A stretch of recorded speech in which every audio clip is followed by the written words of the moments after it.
So, hapit naman ko ma-board. Patanaw tamo sa view. Sana naman siguro naka-adto dere sa Gmall. Of course, naka-adto na dyan mo dere. Patanaw lang tamo kayo. Walang palingaw.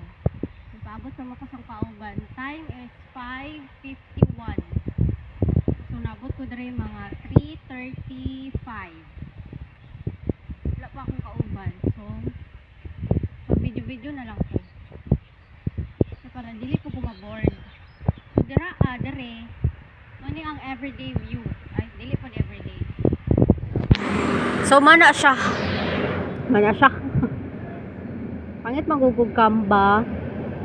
So, pasagdi na lang jud ninyo ng everyday view dere sa second floor.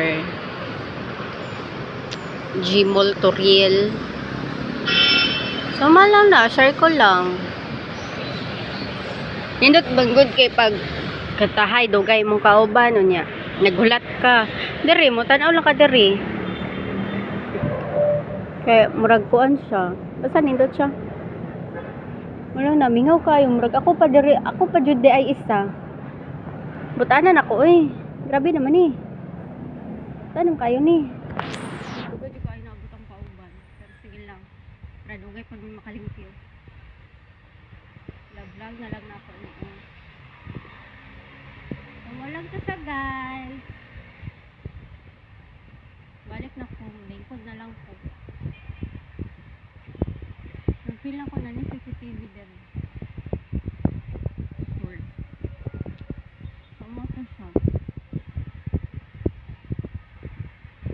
Dahil nakabutang na to. Mall Ars. Asa? Awa na blurred siya.